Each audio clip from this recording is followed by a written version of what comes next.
नेपालको लागि चाइनाबाट इम्पोर्ट गर्दा चाहिँ अलिबाबा राम्रो कि 1688 राम्रो त?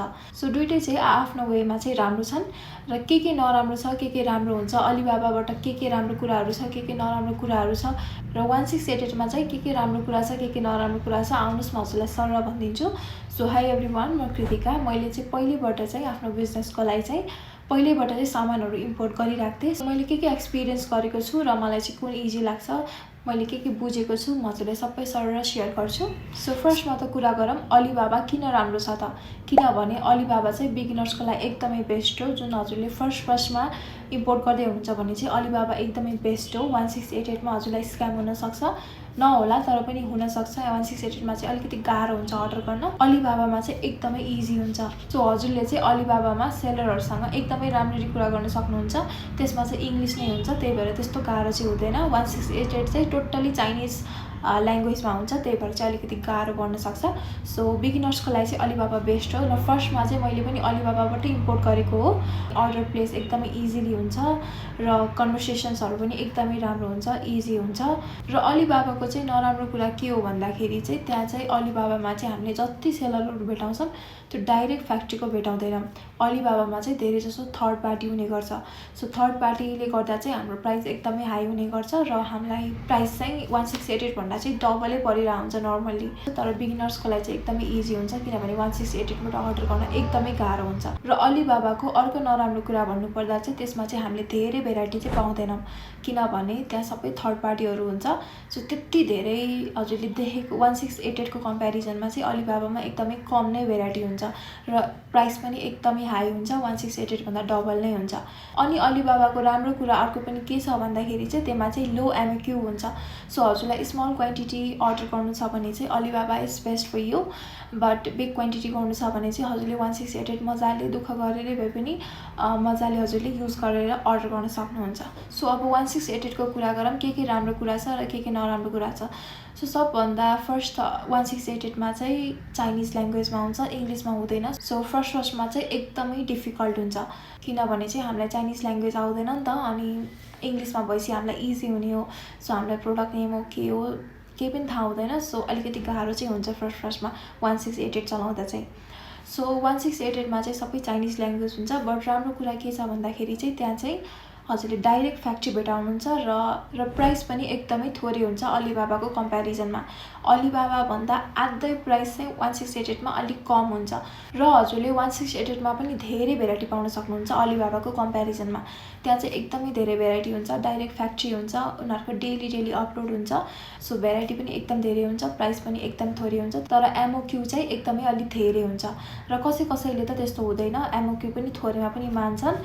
सो हजुरहरूले मजाले कुरा गरेर चाहिँ हजुरले अर्डर गर्न सक्नुहुन्छ। र चाइनामा चाहिँ एउटा विच्याट भन्ने एप हुन्छ, त्यसले गर्दा चाहिँ हामीले चाहिँ जुन हामीले 1688 मा चाहिँ कन्ट्याक्ट गरिरहेको हुन्छौँ उनीहरूसँग विच्याट आइडी माग्यो भने हामीले डाइरेक्ट बिजनेस आइडी विच्याटमा पाउँछौँ। सो त्यसले गर्दा चाहिँ फ्युचरमा अर्डर गर्न एकदमै इजी हुन्छ, अनि एकदमै लो प्राइस पनि हुन्छ, लो एमओक्यू पनि हुन्छ।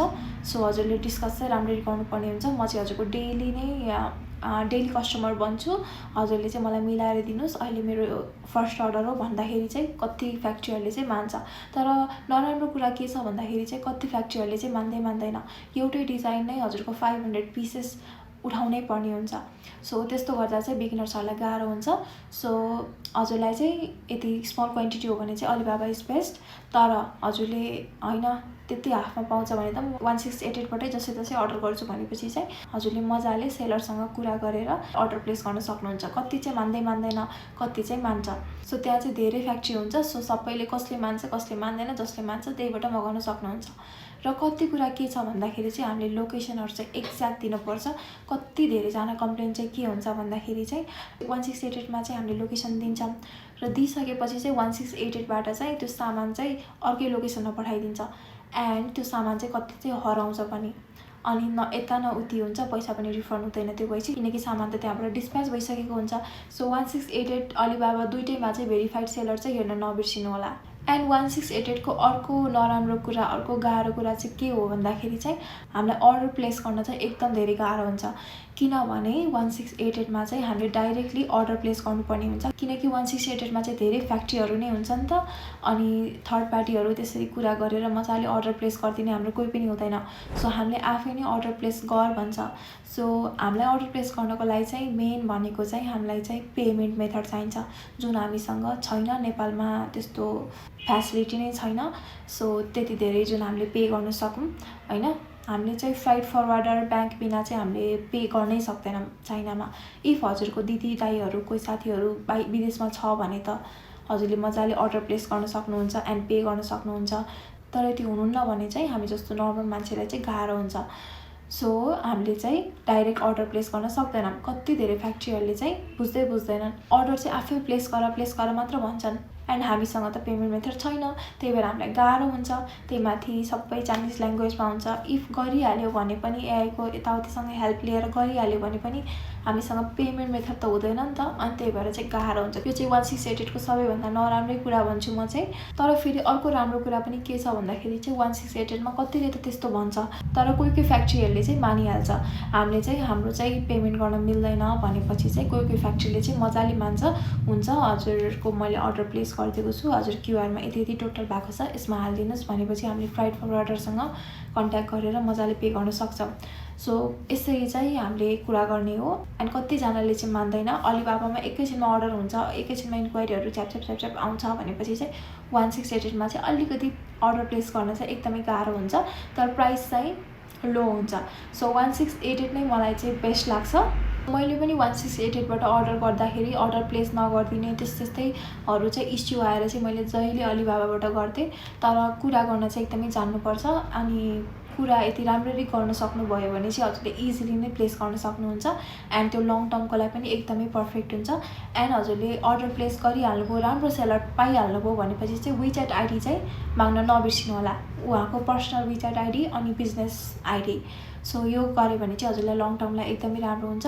सो मलाई चाहिँ पर्सनली बेस्ट लाग्ने भनेको चाहिँ 1688 हो, किनभने प्राइस पनि लो हुन्छ र कन्ट्याक्टहरू बनाइसकेपछि चाहिँ अर्डर गर्न पनि एकदमै इजी हुन्छ। सो आजको लागि मेरो भिडियो यति नै हो। हजुरलाई मेरो भिडियो युजफुल लागेमा प्लिज लाइक सेयर सब्सक्राइब गरिदिनु होला। एन्ड हजुरलाई केही क्वेसनहरू छ भने नि मलाई कमेन्ट गर्न सक्नुहुन्छ, म रिप्लाई दिन्छु। Thank you for watching. Bye by.